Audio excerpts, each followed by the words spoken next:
నమస్తే, good morning, welcome to morning edition. నేను Sonia Rao. Morning ఎడిషన్ల ముందుగా హెడ్లైన్స్ చూద్దాం. వేములవాడకు ప్రధాని మోదీ, బండి సంజయ్కు మద్దతుగా ఎన్నికల ప్రచారం.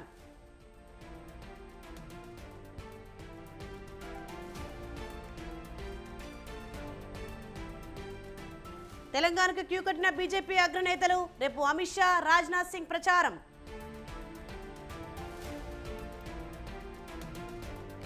నేడు నిజామాబాద్ కు సీఎం రేవంత్, రాత్ కి రోడ్ షో.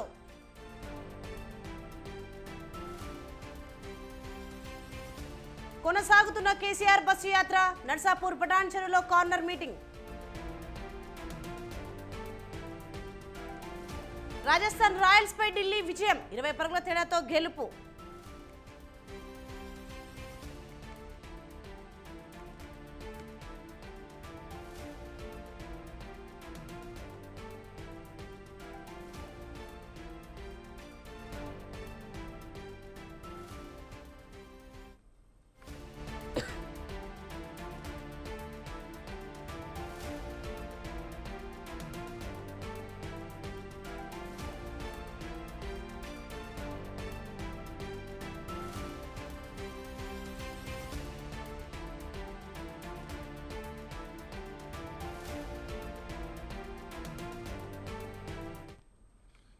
బ్రేకింగ్ న్యూస్ చూస్తున్నాం. మనం మేడ్చల్ జిల్లా బాజ్పల్లిలో విషాదం చోటు చేసుకుంది. భారీ వర్షానికి నిర్మాణంలో ఉన్న గోడ ఒక్కసారిగా కుప్పకూలింది.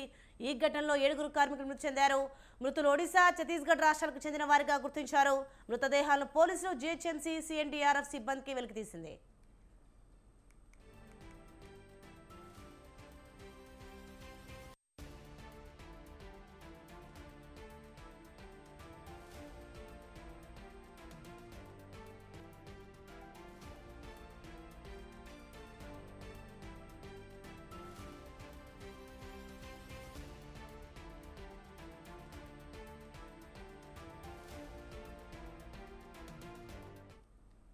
బాచుపల్లి పోలీస్ స్టేషన్ పరిధిలోని రేణుకా ఎల్లమ్మ కాలనీలో నిర్మాణంలో ఉన్న కన్స్ట్రక్షన్లో సెంట్రింగ్ పని కార్మికుల షెడ్పై రిటర్నింగ్ వాల్ కూలిపడడంతో పెను ప్రమాదం సంభవించింది. ఈ ఘటనలో పెద్ద సంఖ్యలో కార్మికులు మృత్యువాత పడ్డారు.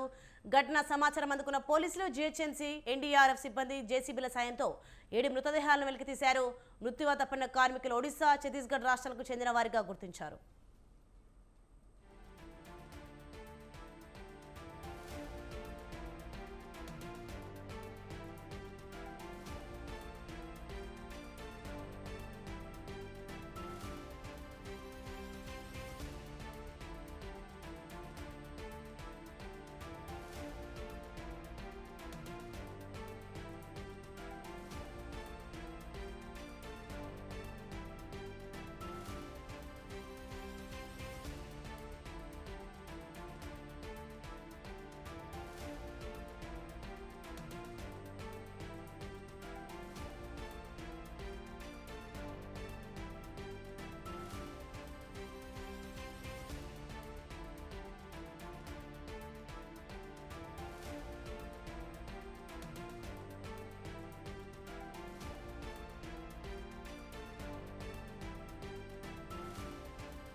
బులెటిన్లో మరొక బ్రేకింగ్ న్యూస్ చూస్తున్నాం. మనం తెలంగాణలో వాతావరణం పూర్తిగా మారిపోయింది.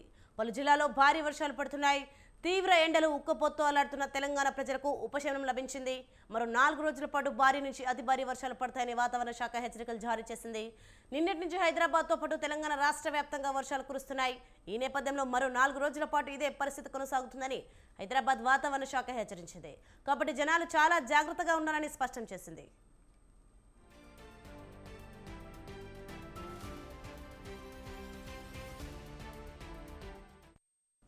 కొమరంభీం, మస్ఫాబాద్, మంచిర్యాల, నల్గొండ, సూర్యాపేట, జనగాం, భద్రాద్రి కొత్తగూడెం, ఖమ్మం, యాదాద్రి, భువనగిరి, నాగర్ కర్నూలు జిల్లాలో వర్షాలు కురిసే ఛాన్స్ ఉంది. ఈ మేరకు ఆయా జిల్లాలకు ఎల్లో అలర్ట్ జారీ చేశారు. ఉరుములు మెరుపులతో పాటు గంటకు 40 నుంచి 50 కిలోమీటర్ల వేగంతో ఈదురుగాలులు వీస్తాయన్నారు.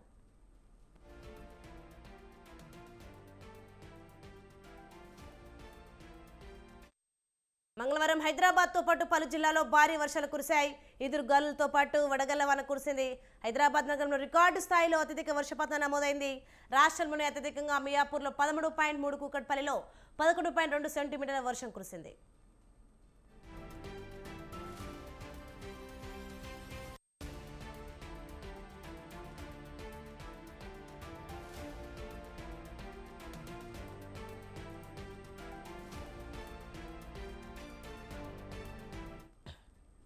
వర్షం కారణంగా నెలకొన్న సమస్యలను వెంటనే పరిష్కరించాలని సీఎం రేవంత్ రెడ్డి ఆదేశించారు. లోతట్టు ప్రాంతాలు జలమయం కావడంతో పాటు ట్రాఫిక్ సమస్యలు, విద్యుత్ అంతరాయాలు తలెత్తిన దృష్ట్యా తక్షణమే సహాయక చర్యలు చేపట్టాలన్నారు. GHMC commissioner Ronald Ross, Hyderabad police commissioner K Srinivas Reddy, Transco CMD Rizvi తదితర ఉన్నతాధికారులతో సమీక్షించారు. పలు ప్రాంతాల్లో విద్యుత్ సరఫరా నిలిచిపోయిందని ఉన్నతాధికారులు తెలుపగా వెంటనే పునరుద్ధరించాలని ఆదేశించారు. రైట్, ఇదే అంశంపై మరింత సమాచారం మా ప్రతినిధి విశాల్ ఫోన్ లైన్లో అందిస్తారు. విశాల్. రైట్ శ్రోణి, ఉపరితల ద్రోణి ప్రభావంతో తెలంగాణ వ్యాప్తంగా నిన్న వర్షాలు కురిశాయి. ముఖ్యంగా తెలంగాణలో హైదరాబాద్ లోనే ఎక్కువ వర్షపాతం నమోదైంది. కేవలం 5 గంటల తర్వాత నుంచి 6 గంటల వరకు, అంటే ఒక గంట వ్యవధిలోనే 8 సెంటీమీటర్ల వర్షపాతం నమోదైంది. దీంతో హైదరాబాద్ వ్యాప్తంగా ఎన్నో మెయిన్ రోడ్లన్నీ కూడా నీట మునిగిపోయాయి. ఇటు ప్రజాభవన్ రోడ్ కానీ, బేగంపేట, ఇలా ఎన్నో రోడ్లన్నీ కూడా మెయిన్ రోడ్లన్నీ కూడా వర్షం నీటితోటి నిండిపోయి అది వర్షం నీరు డైవర్ట్ అవ్వడానికి కూడా ఎన్నో గంటల సమయం పట్టింది. ఎంతో ట్రాఫిక్ జామ్ కూడా అయింది. ప్రజలు ఎంతో తీవ్ర ఇబ్బందులు కూడా పడ్డారు.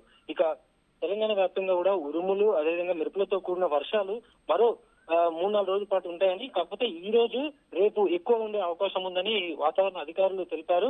ముఖ్యంగా ఈ వేసవి కాలం అంటే రికార్డు స్థాయిలో ఈ ఎండాకాలంలో 40 డిగ్రీల వరకు కూడా ఉష్ణోగ్రతలు చేరుకున్నాయి. అక్కడి నుంచి 40 డిగ్రీల ఉష్ణోగ్రతలు చేరుకున్నప్పటి నుంచి ఇప్పుడు కాస్త ఉష్ణోగ్రతలు కూడా తగ్గుదల నమోదైంది. 40 నుంచి 44 వరకు నిన్న తెలంగాణలో ఉష్ణోగ్రతలు నమోదయ్యాయి. ఇంకాస్త ఈ రోజు రేపు కూడా ఈ ఉష్ణోగ్రతలు తగ్గే అవకాశం ఉంది. మొత్తానికి వర్ష ప్రభావంతో తెలంగాణ వ్యాప్తంగా కూడా ప్రజలందరూ కూడా కొంత ఉపశమనం లభించింది. మండిపోతున్న ఎండలతోటి ప్రజలు ఎంతో తీవ్ర ఇబ్బందులు పడుతూ ఉన్నారు. వడదెబ్బతోటి కూడా ఎన్నో చనిపోయిన సంఘటనలు కూడా ఎన్నో రోజుకి నమోదు అవుతూనే ఉన్నాయి. ప్రస్తుతానికైతే ఈ రోజు రేపు ఎక్కువ వర్షాలు ఉండే అవకాశం ఉంది. ఆ తర్వాత మెల్లగా వర్ష ప్రభావం తగ్గి మళ్ళీ తిరిగి యథావిధిగా ఎండలు కొనసాగే అవకాశం ఉందని కూడా వాతావరణ అధికారులు చెప్తున్నారు. ముఖ్యంగా ఎక్కడైతే ఎక్కువ వర్షాలు పడే అవకాశం ఉందో అక్కడ ఇప్పటికే అలర్ట్స్ ని జారీ చేశాం. ఆ సంబంధిత కలెక్టర్లకు కూడా తాము హెచ్చరికలు కూడా సూచించామని చెప్పారు. మరోవైపు వర్షాలు పడుతున్న సమయంలో లోతట్టు ప్రాంతాలను, అదేవిధంగా ఎలక్ట్రిక్ పోల్స్ ని కూడా ప్రజలు ముట్టుకోకుండా ఉండాలి. ఎందుకంటే నిన్న ఒక సంఘటన దురదృష్టవశాత్తు నిన్న హైదరాబాద్ లోనే ఎలక్ట్రిక్ పోల్ ముట్టుకోవడం వల్ల ఒక వ్యక్తి చనిపోయిన ఘటన కూడా వెలుగులోకి వచ్చింది. ఇక అదేవిధంగా వర్షం దాటికి గోడ కూలి ఘటనలు, చనిపోయే ఘటనలు కూడా ఎన్నో వస్తున్నాయి. వీటన్నిటి పట్ల కూడా జాగ్రత్తలు ఉండాలని అటు జీహెచ్ఎంసీ కమిషనర్, అదేవిధంగా సీఎం రేవంత్ రెడ్డి కూడా అధికారులకు సూచించారు. ఈ రోజు రేపు కూడా జాగ్రత్త వహించాల్సిన అవసరం ఉందని కూడా సీఎం, జీహెచ్ఎంసీ కమిషనర్, అదేవిధంగా ఇతర అధికారులందరికీ కూడా ప్రత్యక్షంగా ఫీల్డ్ లోనే ఉండాల్సిందిగా సీఎం అధికారులకు సూచించారు. సోని ప్రస్తుతానికైతే మండిపోతున్న ఎండలతోటి ఇబ్బందులు పడ్డ ప్రజలకి ఒక ఉపశమనం లభించింది వరుణుడి రూపంలో. ఇక ఒకవైపు ఉపశమనం లభించినప్పటికీ మరోవైపు ఇప్పటికే కల్లాల దగ్గర ఆరబెట్టుకున్న ధాన్యం కూడా తడిచిపోతే అక్కడ కొంత రైతులకు కూడా ఆందోళన వ్యక్తం అవుతుంది. ప్రస్తుతానికైతే ఈ రోజు రేపు వర్షాలు ఉన్నాయని వాతావరణ అధికారులు తెలుపుతున్నారు. Soni. Right, thanks for the information Vishal.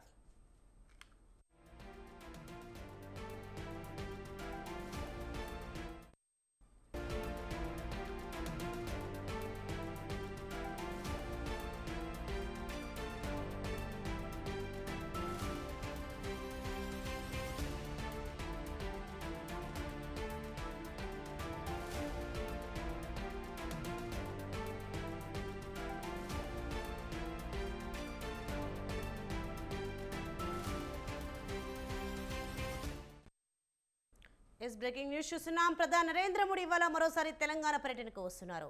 ఉదయం వేములవాడ రాజధానిని దర్శించుకోనున్నారు.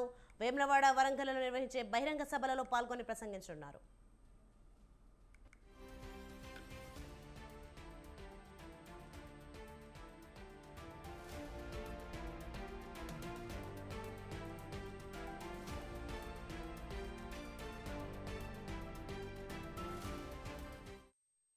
హైదరాబాద్లోని బేగంపేట విమానాశ్రయం నుంచి హెలికాప్టర్లో వేములవాడకు చేరుకుంటారు ప్రధాని మోదీ. రాజరాజేశ్వర స్వామి దేవాలయంలో ప్రత్యేక పూజలు చేశారు. తర్వాత వేములవాడలోని బాలానగర్లో బీజేపీ కరీంనగర్ ఎంపీ అభ్యర్థి బండి సంజయ్కు మద్దతుగా నిర్వహిస్తున్న బహిరంగ సభలో ప్రసంగిస్తారు. అనంతరం ఉదయం 10 గంటల సమయంలో వరంగల్కు చేరుకుంటారు. అక్కడ బీజేపీ ఎంపీ అభ్యర్థి ఆరూరి రమేష్కు మద్దతుగా ఎన్నికల బహిరంగ సభలో పాల్గొంటారు.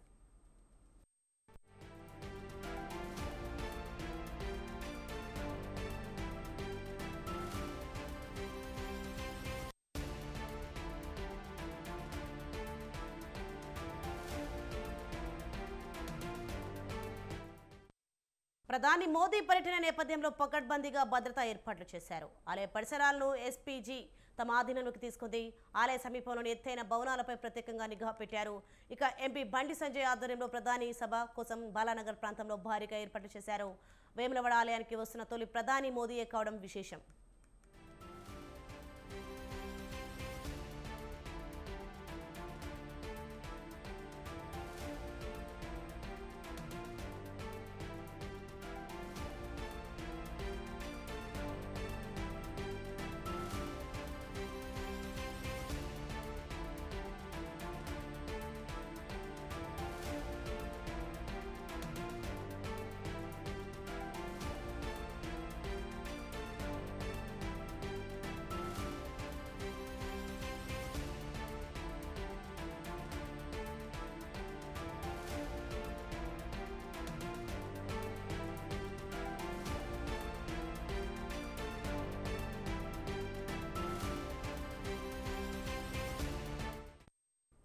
బ్రేకింగ్ న్యూస్ చూస్తున్నా మనం. ప్రధాని నరేంద్ర మోదీ వాళ్ళ మరోసారి తెలంగాణ పర్యటనకు వస్తున్నారు.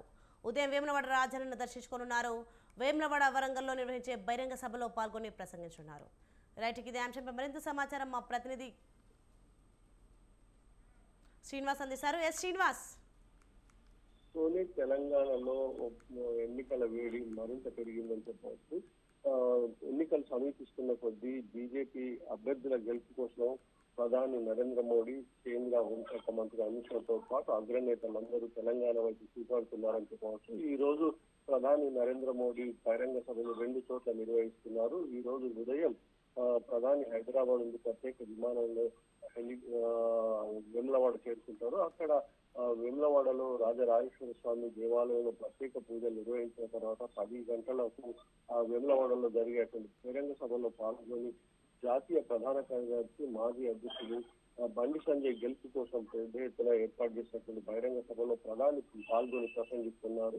అదే విధంగా అక్కడ నుండి ప్రత్యేక హెలికాప్టర్ లో వరంగల్ చేరుకుంటారు. వరంగల్ లో జరిగేటువంటి బీజేపీ అభ్యర్థి ఆరూరి రమేష్ కోసం ఏర్పాటు చేసినటువంటి బహిరంగ సభలో ప్రధాని నరేంద్ర మోడీ పాల్గొని ప్రసంగిస్తున్నారు. అయితే తెలంగాణలో పర్యటనలో భాగంగా నిన్న రాత్రి వచ్చినటువంటి ప్రధాని నరేంద్ర మోడీ రాజ్భవన్ లో బస చేశారు. ఈ రోజు ప్రత్యేకమైనటువంటి హెలికాప్టర్ లో ఇటు వేములవాడ అదే విధంగా వరంగల్ లో జరిగేటువంటి బహిరంగ సభల్లో పాల్గొని ప్రసంగించనున్నారు. ఇప్పటికే 2 దఫాలుగా పర్యటించినటువంటి ప్రధాని మరోసారి కూడా 10వ తేదీన ఇటు హైదరాబాదు అదే విధంగా మహబూబ్ నగర్ లో జరిగేటువంటి బహిరంగ సభల్లో పాల్గొనడానికి మరోసారి రానున్నారు.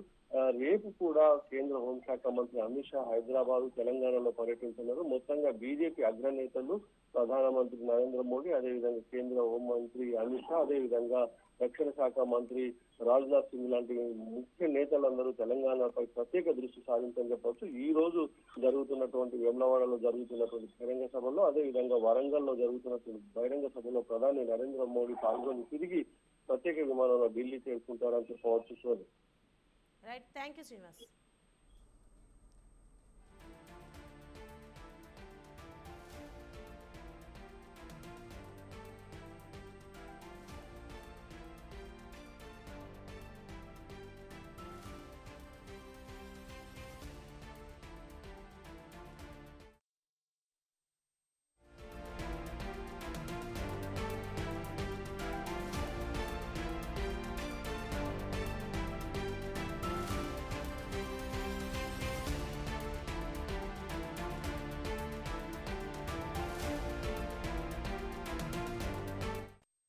సెలక్షన్ బ్రేకింగ్ న్యూస్ చూస్తున్నాం మనం. బీజేపీ అగ్రనేత కేంద్ర హోంమంత్రి అమిత్ షా, రక్షణ మంత్రి రాజ్నాథ్ సింగ్ కూడా తెలంగాణలో ఎన్నికల ప్రచారానికి రానున్నారు. ఇవాళ రాత్రికి హైదరాబాద్కు చేరుకున్న అమిత్ షా రేపు ఉదయం 9 గంటలకు హెలికాప్టర్లో భువనగిరి చేరుకొని బీజేపీ అభ్యర్థి బూర నర్సయ్య గౌడ్కు మద్దతుగా ఎన్నికల ప్రచారం నిర్వహిస్తారు.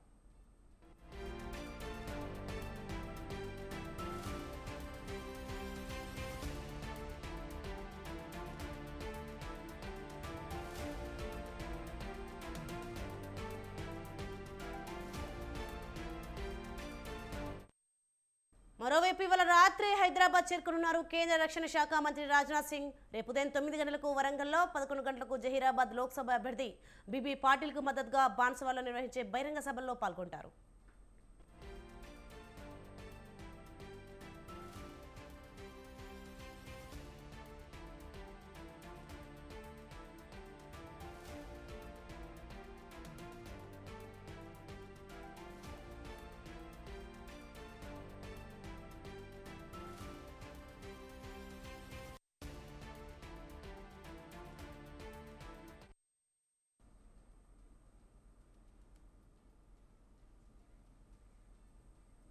వైసీపీ అభ్యర్థి మంత్రి జోగి రమేష్ పై ఈ విజిల్ యాప్లో వచ్చిన ఫిర్యాదు మేరకు ఫ్లయింగ్ స్క్వాడ్ అధికారులు ఎంవీఆర్ గార్డెన్స్ పై దాడులు నిర్వహించారు. కృష్ణా జిల్లా పెనమలూరు పోలీసుల సహకారంతో గార్డెన్స్లోని ఫ్లాట్ నెంబర్ 27 తనిఖీ చేశారు. పంపిణీకి సిద్ధంగా ఉంచిన గిఫ్ట్ హంపర్స్ పెద్ద సంఖ్యలో బయటపడ్డాయి. వీటిపై జోగి రమేష్ ఫోటోలు ముద్రించి ఉన్నాయి. రాత్రి 11 గంటల సమయంలో తనిఖీలకు సిద్ధపడ్డ అధికారులు ఫ్లాట్లోకి ప్రవేశించడానికి గంటల తరబడి వేచి ఉండాల్సి వచ్చింది.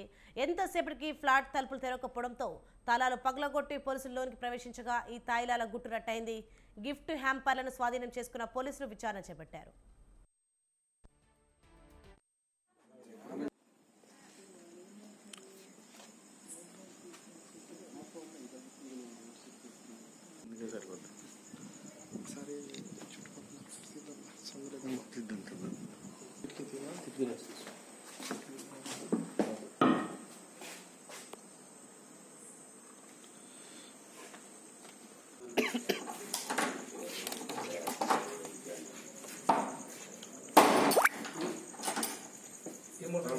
అందుకే మన అల్లం పక్కన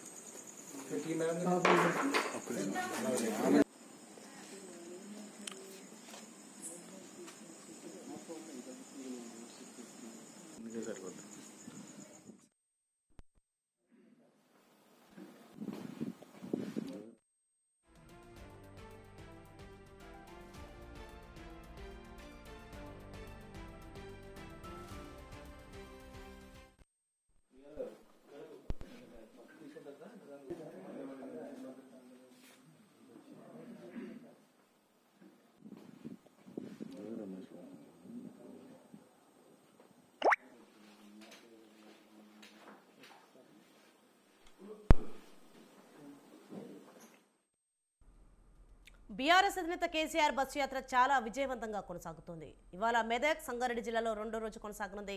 నర్సాపూర్ పటాన్చెరులో జరిగే స్ట్రీట్ కార్నర్ మీటింగ్లో పాల్గొనున్నారు కేసీఆర్. సాయంత్రం 6 గంటలకు నర్సాపూర్ టౌన్లో ప్రచారం నిర్వహిస్తారు. రాత్రి 7 గంటలకు పటాన్చెరులో కార్నర్ మీటింగ్లో పాల్గొంటారు.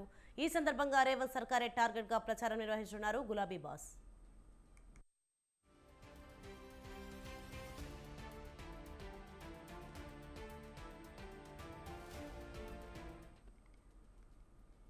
విద్యుత్ షాక్తో గుర్తు తెలియని వ్యక్తి మృతి చెందిన సంఘటన హైదరాబాద్ పాత బస్తీలో చోటు చేసుకుంది. ఓ వ్యక్తి నీటిలో నడుచుకుంటూ వెళ్తూ ఎలక్ట్రిక్ పోల్ను పట్టుకోగా షాక్తో అతను అక్కడికక్కడే మృతి చెందాడు.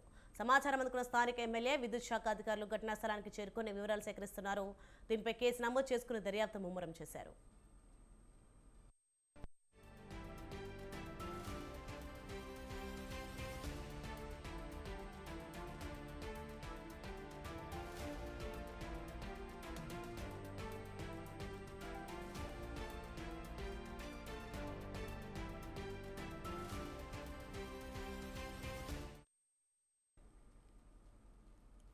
డ్వాక్రా మహిళలను బురిడి కొట్టించి 47,000 రూపాయలతో ఉడాయించిన సంఘటన ఖమ్మం జిల్లా సత్తుపల్లిలో చోటు చేసుకుంది. పట్టణంలోని ఎస్బీఐ ఏడీబీ బ్యాంకులో డ్వాక్రా మహిళలు నగదు డిపాజిట్ చేయడానికి వెళ్లారు. ఈ నేపథ్యంలోనే ఓ గుర్తు తెలియని వ్యక్తి బ్యాంకులో నగదు జమ చేస్తానని నమ్మించి నగదుతో పారిపోయాడు. పైగా నగదు డిపాజిట్ చేసినట్లు ఓచర్పై మరో బ్యాంకు చెందిన స్టాంప్ను సైతం వేశాడు. మహిళలు బ్యాంక్ బుక్పై డిపాజిట్ సంబంధించిన వివరాలను నమోదు చేయాలని సిబ్బందితో కోరడంతో అసలు విషయం బయటపడింది. దీంతో తాము మోసపోయామని తెలుసుకుని స్థానిక పోలీసులను ఆశ్రయించి ఫిర్యాదు చేశారు.